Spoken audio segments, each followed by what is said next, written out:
Hey everybody, it's Charlie. It's June 2nd, Tuesday. I'm reading a story right now on Bloomberg about one of many stories you can find about how the financial companies are leading us out of this recession and how they're going to pull the market out of this. They're going to save us all. And it goes on to quote how since the March 9th lows, Bank of America and Citigroup both have tripled in value, and American Express is up 132%, so forth and so on. And these are indicators that we are on the road to recovery.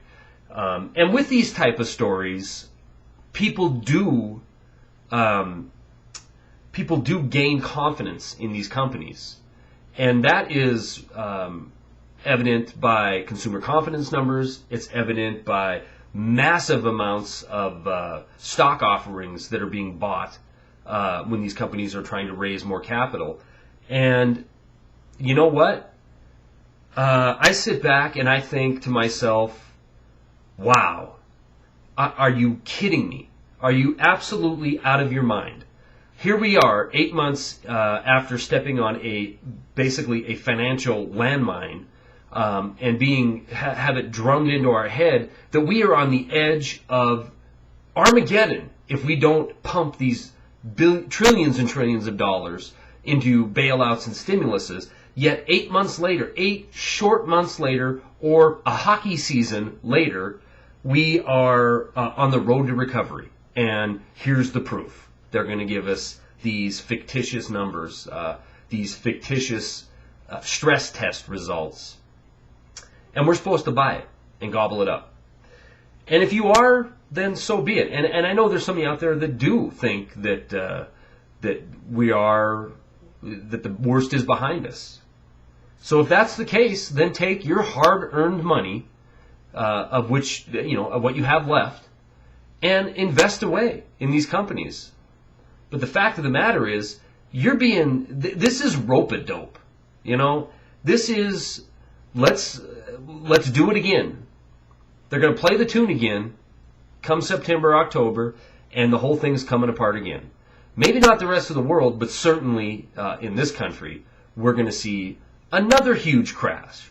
Because there's nothing to these financial companies, there's nothing to their results other than $13 trillion given to them by the Federal Reserve in either actual capital or in guarantees. That, along with the ability to fictitiously price their assets.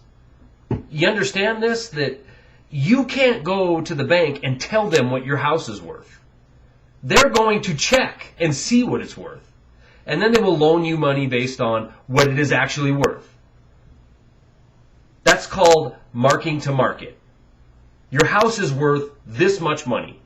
You might want it to be worth twice as much, but unless you're a Wall Street banker, you don't have that luxury. They do, you don't.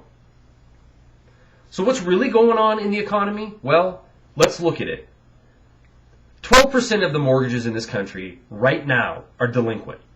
Now, a year ago, when I would talk to people and say, this is bad, we're heading for trouble, it was 3 or 4%. And the standard answer then to me was, well, that means 95, 96, 97% of the people are paying on time. Well, now it's 12% are delinquent. And now we have more people that are prime borrowers, such as myself, who are delinquent than we do subprime borrowers. That trend is going to get worse. The subprime was the beginning. The people with prime mortgages, the 30% of the people in this country who are upside down in their homes, you think that 12%'s max? You think that's the bottom? It's the beginning. Jobless. We're still losing 500,000 people a month out of this economy. We're losing jobs faster than they can print money to create fake jobs, stimulus jobs, shovel-ready jobs. Was everybody going to work on a highway crew? The 18% that's truly unemployed in this country? I know the Labor Department's going to come out with a 9% number this week, but it isn't. Double that. That's what it really is. Let's not even talk about the underemployed. or the 32-hour work week that is now the average in this country, or the 30 million people on food stamps or assistance of some kind. California is finished. They have until mid-July before they're completely out of money. There's a third of our economy. That's where we're heading. That's where the whole country's heading. And I'm speaking to you from one of the 3 states in this country that actually has a budget surplus. I'm in Montana.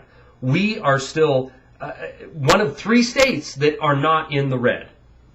But it's coming. I see it.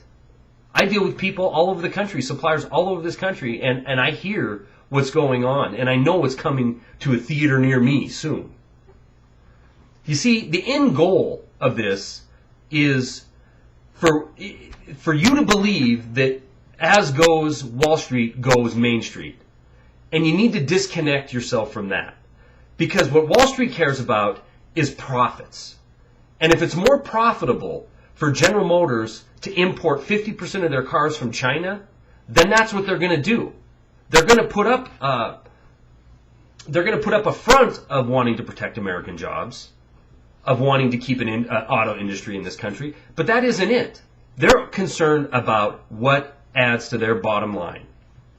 That's why we get a bunch of BS about we can't let them fail. We need to pump $20 billion into them so they won't go into bankruptcy. And then a few months later, we're told bankruptcy's healthy and $30 billion more is going to give us a vibrant automotive industry in this country. Nothing could be further from the truth. It's not going to happen. Ask Michigan. They're losing 4 more plants with this new leaner, meaner hybrid GM. Hummer is bought by China today. And you think that's the beginning? I mean, you think that's the end of it? Not even close. That's where our cars are going to be made. That's the level that Wall Street wants all of the labor in all of the world to be. The lowest common denominator. That's why the number 1 employer in the United States of America is now paper or plastic Walmart. Wake up. That's our future. It isn't middle class, building a new middle class. It isn't, everybody be a homeowner, 2 cars in every garage. That isn't it. It's profit. It's globalist bankers, Wall Street bankers, corporate elite, political elite, of which you and I are not part of. That's all I got.